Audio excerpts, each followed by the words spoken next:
Warahmatullahi wabarakatuh. Nama saya Farah Amira Fidyasuti dengan NIM 1911011015. Di sini saya akan menjelaskan sedikit tentang tugas praktek dietetika penyakit dan infeksi. Sebelumnya, saya akan menjelaskan sedikit tentang data dasar pasien. Identitas pasien bernama Ananda ZN yang usia 12 tahun dengan jenis kelamin perempuan dengan diagnosa medis yaitu GAGI, riwayat penyakit pembesaran kelenjar tiroid GAGI stadium 1. Untuk riwayat gizinya, pola makan teratur, hanya saja suka pilih-pilih makanan dari kecil.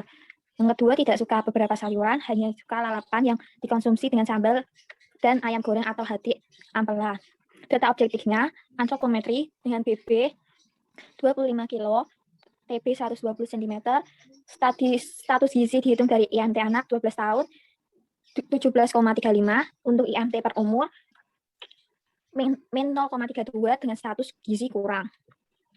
Selanjutnya, data dasar pasien dengan pemeriksaan biokimia HB 10,4 gram per desiliter dengan status rendah, pemeriksaan fisik tensi 100/75 mmHg, nadi 73 kali per menit, suhu 36,6 normal.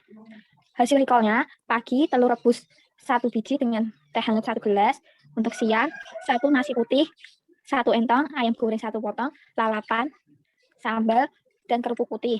Snack pulang sekolahnya, sosis 2 biji dan es sirup. Untuk makan malamnya, nasi putih setengah entong dan ayam goreng 1 potong. Untuk menjelaskan singkatnya, GAGI yaitu semua akibat dari kekurangan yodium pada pertumbuhan dan perkembangan manusia yang dapat dicegah dengan pemberian unsur yodium. Yodium adalah elemen esensial bagi manusia karena merupakan unsur penting sintetis hormon tiroid, tiroksin, triodotrionin. Faktor-faktor yang menyebabkan GAGI antara lain asupan yodium dalam tubuh yang rendah, faktor lingkungan, faktor sosial budaya, dan faktor genetik.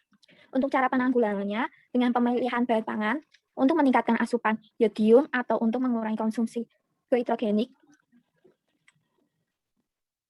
Untuk upaya pemantauan GAGI di Indonesia dilakukan dengan menilai konsumsi garam beryodium di tingkat rumah tangga dan ekskresi yodium dalam urin pada wanita usia subur atau anak usia sekolah.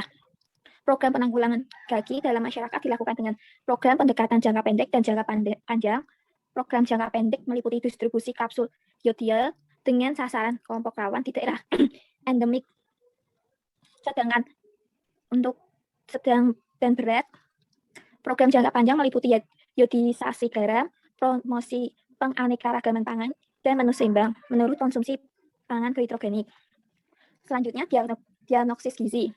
Dilihat asupan mineral yang tidak adekuat, dikaitkan dengan adanya GAGI ditandai dengan riwayat makan yang mengandung zat goitrogenik.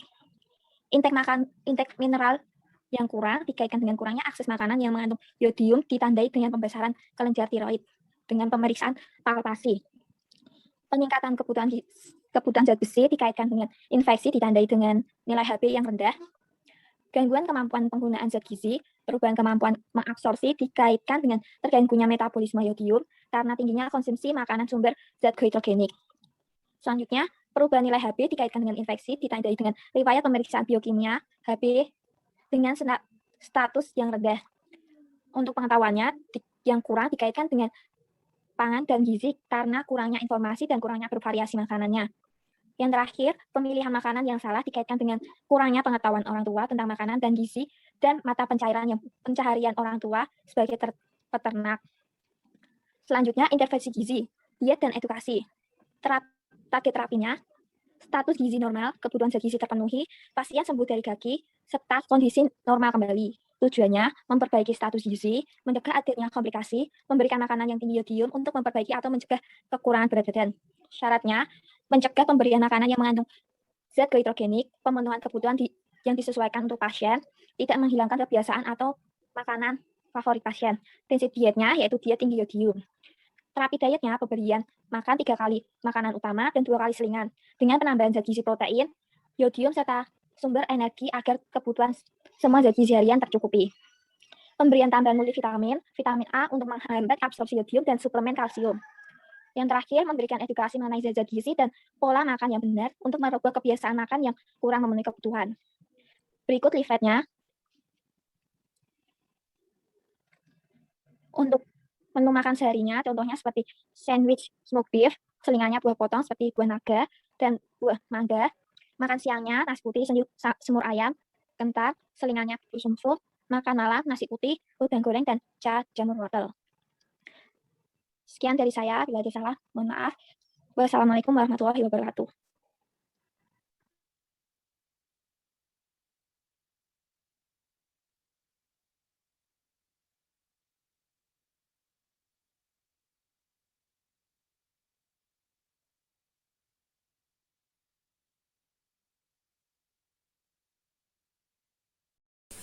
Assalamualaikum warahmatullahi wabarakatuh. Nama saya Farah Amelia Vidyasuti dengan NIM 1911015. Di sini saya akan praktek untuk menu pada anak gagi, yaitu nasi putih, udang goreng dan sayurnya jamur wortel, dan untuk selingannya bubur sumsum dengan gula merah. Bahan-bahannya udang, beras, jamur putih, wortel, minyak, santan, tepung beras, gula merah, garam, lada, bawang merah dan putih, dan air. Yang pertama, potong-potong wortel. Yang pertama, potong-potong wortel.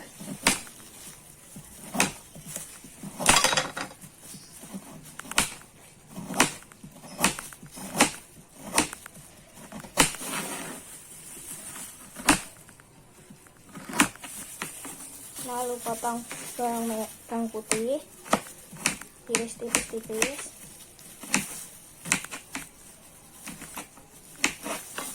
dan bawang merah.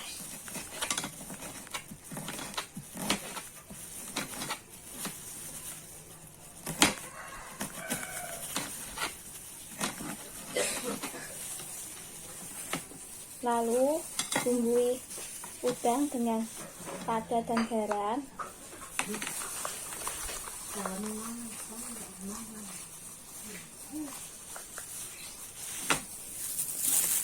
Untuk membuat nasi kuning, cuci beras, cuci hingga bersih.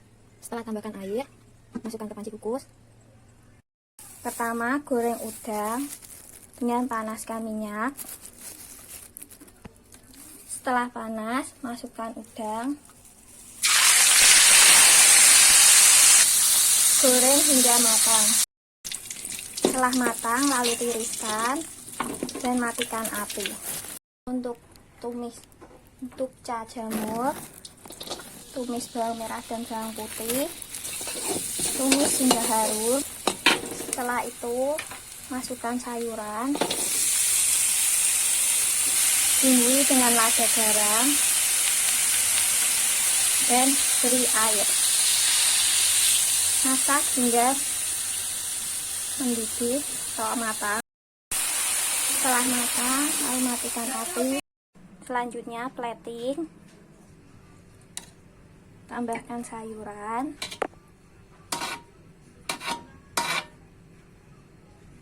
Dan udang.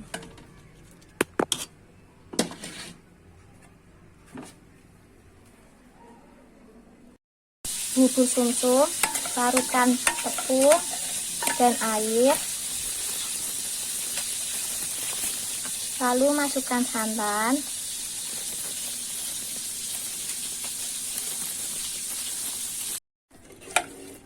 Masak hingga meletup-letup dengan diaduk terus. Setelah matang, lalu matikan api.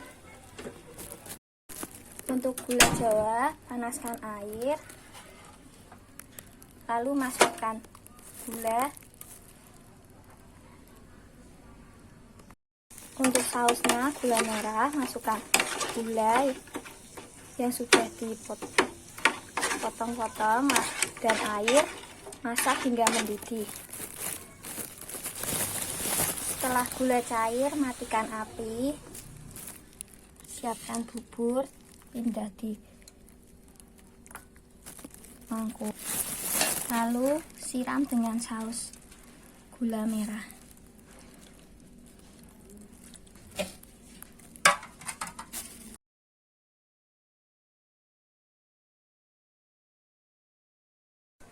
Sekian dari saya, bila ada maaf, mohon dimaafkan.